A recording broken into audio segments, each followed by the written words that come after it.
to talk football, but interesting conversation before this show. We can't let anybody in on that conversation about cult. Wow, interesting. Didn't know you were a cultist. I am. Yeah, I have a fascination with it. I'm sorry it cut out. I'm using hotel internet here, so it may be funny every couple minutes or so.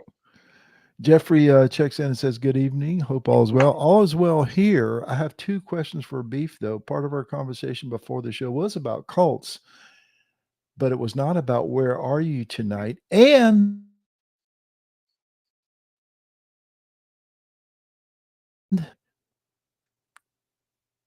did you hear me?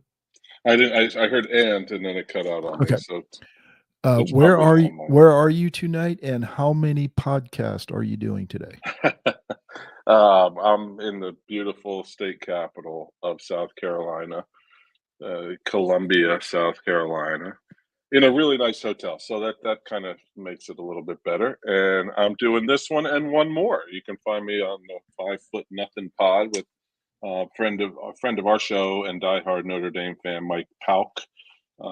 So he's doing his Clemson preview, and he asked me to come on and talk Clemson Notre Dame this weekend. So we'll be recording that tonight. So that's it. You're not doing the Wednesday other podcasts. The genius is it records on Monday and Ah, comes out ah, on Wednesday. So that's it. That's it. Okay. So you're done there. Hey, and Sylvester. Thanks. I got to do my preview too. So Oh, that's right. You're still doing the previews. Okay. yeah, Cool. Uh, John Chancey's checking in from a under 19 playoff soccer game. This is not regular season Beef. It's November. They remember November. It's a playoff soccer game for Chancey. Thanks for tuning in, Chancey. Marty's having internet connectivity. I probably am, but because we got the new fancy Spectrum internet, they sent me a new router, and it's we no better sound than the good old. tonight. Thanks. It's no better than the old router, but it's probably costing me more. I didn't even check in. That's where the real cult is, Columbia. That's funny, Sylvester. Thanks for checking in. And Kevron checks in. Thanks, Kevron.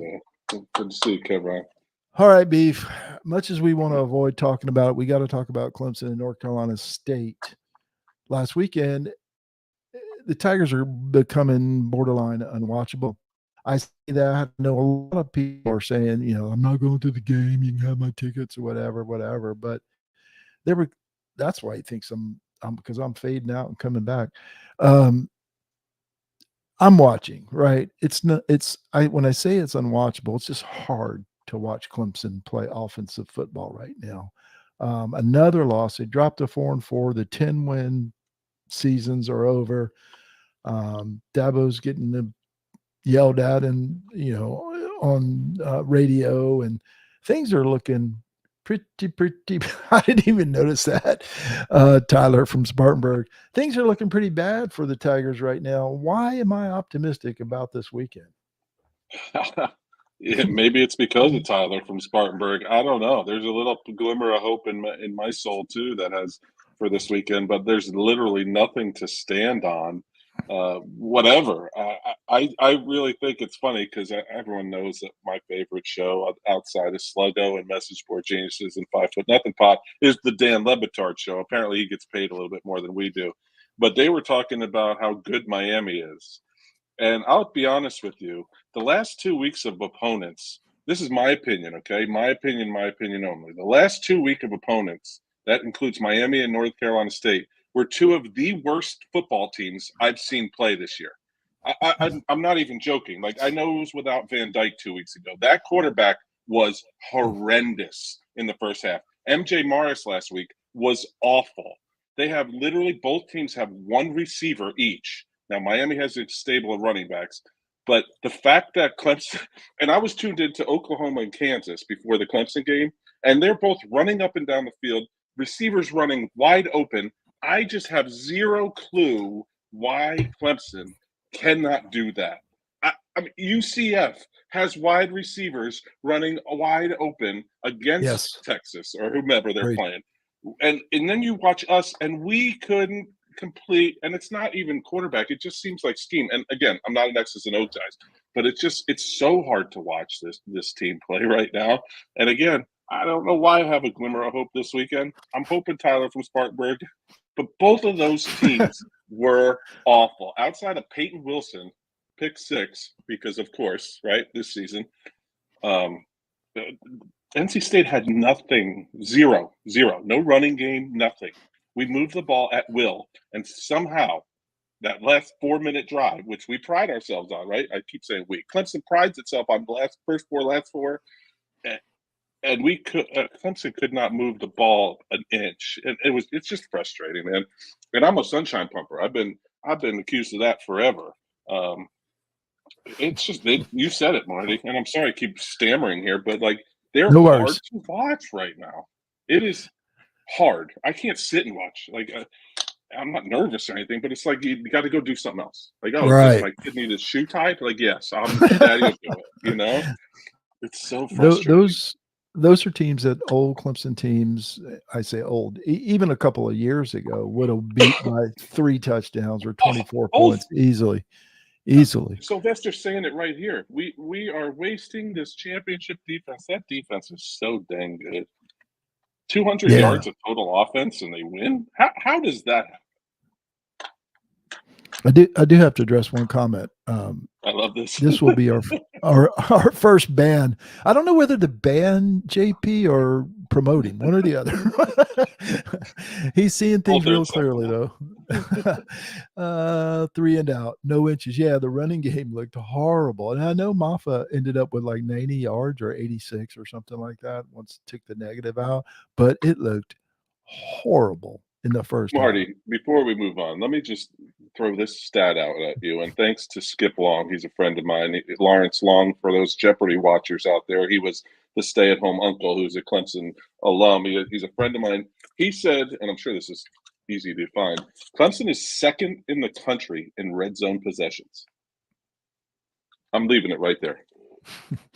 And they're probably first in the country, I'd imagine, in red zone turnovers. And I'll stick by it. I've been wrong 10,748 times this year. But one thing I was right about is you cannot count points for Clemson until they're on the scoreboard, and then you have to look for the flags. But if they're at the one, when it was Deshaun or Trevor, you used to say, okay, they got 7 or they got 3 at least. Right now, they don't got anything.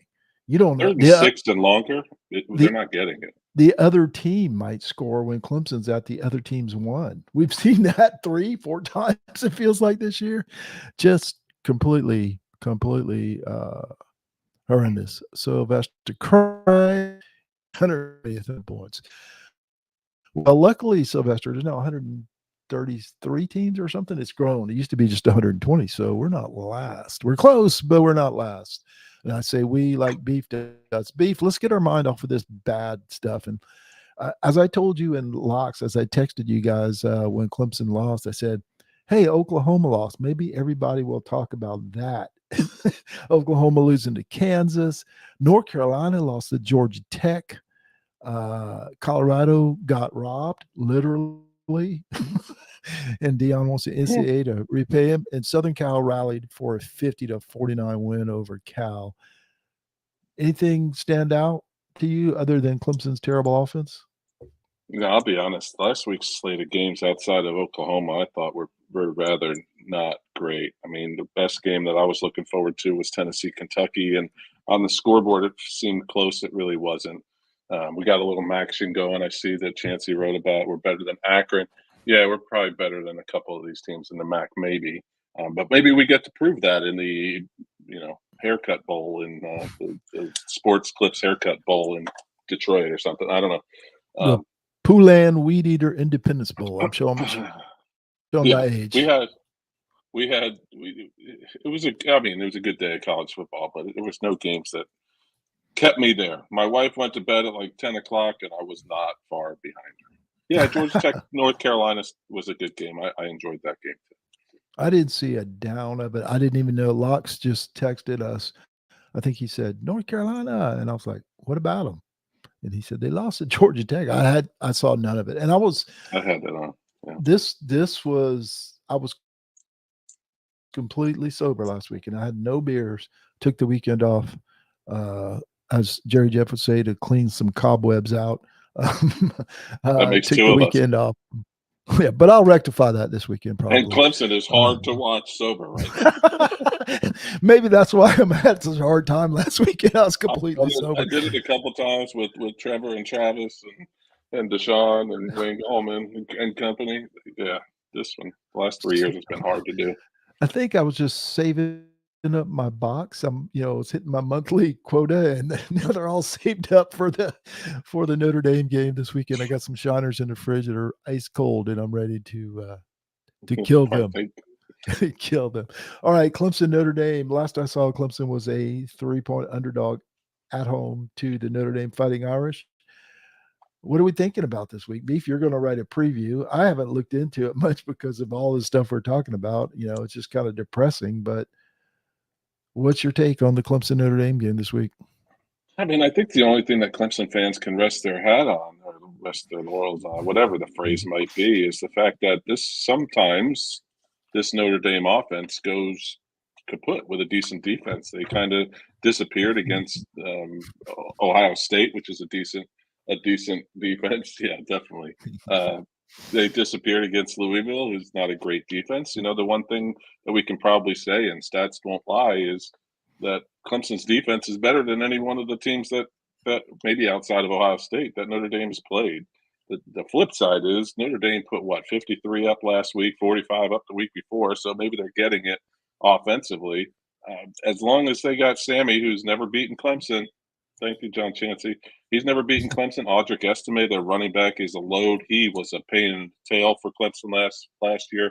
The one good thing, again, I guess another good thing, is Mitchell Mays, the tight end, is out. But they got some other kid we've never heard of who's going to throw up 145 yards receiving this weekend. So I don't feel great, but like I said before, like there's a glimmer of hope, and I don't know why or how or what. Maybe it's playing at home and only lost twice in the last 10 years at home. Man, I don't know what happened. Maybe without Shipley, JP's here, so he might be able to tell us a little further. He was on the depth chart, but that doesn't mean much. Is that a good thing that you only have Maffa? Can we get Tyler Brown back into the offense? Can we get? I know Antonio Williams is out. Can we get somebody? Can we get Brenningstool back? I mean, he was fantastic against Miami. Just come complimentary football. If they can play complimentary football, this Clemson team can beat anybody. I mean, heck, Dabo says it every week, right? We're a couple plays away from probably 720 plays away from being undefeated. But when this team plays complimentary football, we've seen it a couple times this year. It was fantastic. Yeah, We say it every week too. Take away the catastrophic turnovers, and maybe you get a chance. Well, I think it was Larry Williams who had the how to beat Clemson tweet about just the opponents just don't turn the ball over, don't do anything stupid, play conservative, and wait for Clemson to beat themselves, basically. And it's perfect. It worked. It's worked to perfection. That just played. It was Wake Forest.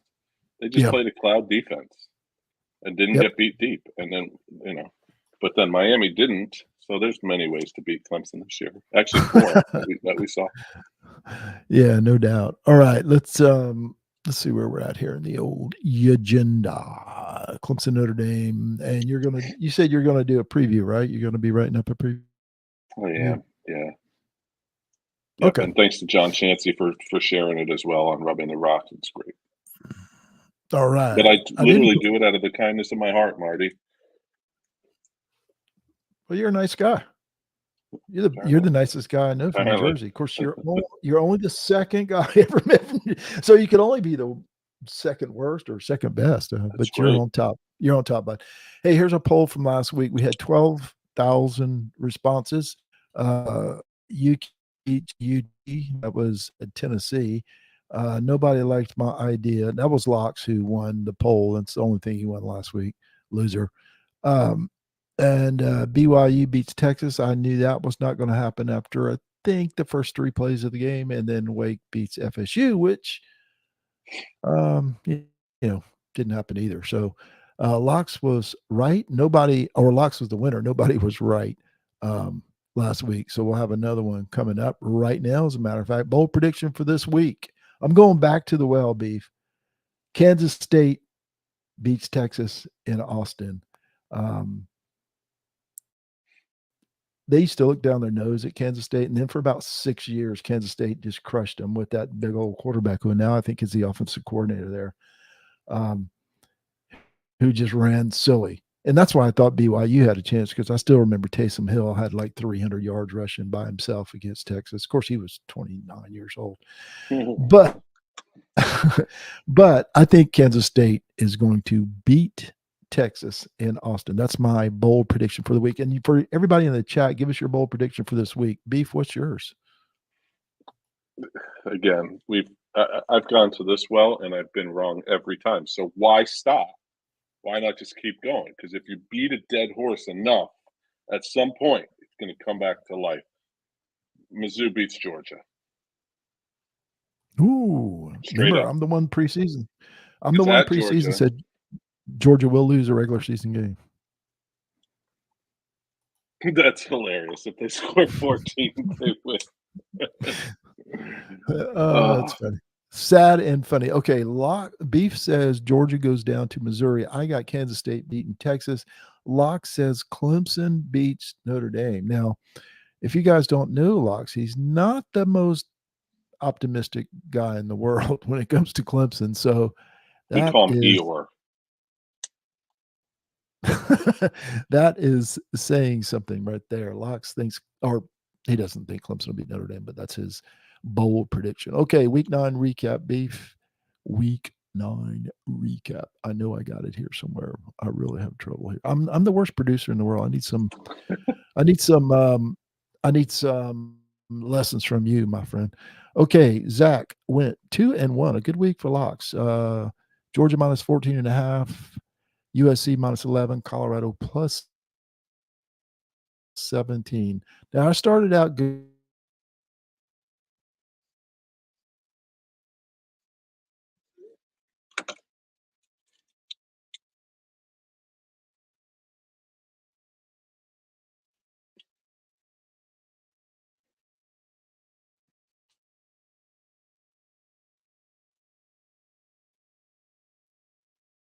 If you can't hear Marty, it's Zach good.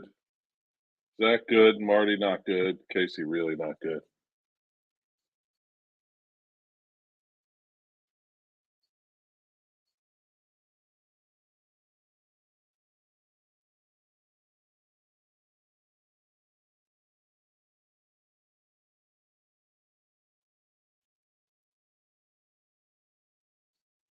Oh, now it's just me. That's not good at all. And you can't even see me. What's up, guys?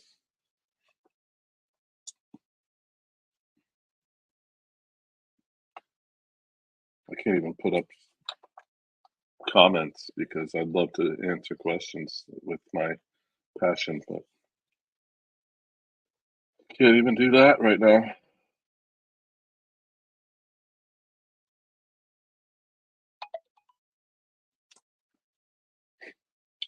Marty's internet went down, so we'll call it a night. We'll post our picks. Sorry about this, guys. We'll see you right here next week on Sluggo. Hopefully with better internet. Have a good night, y'all.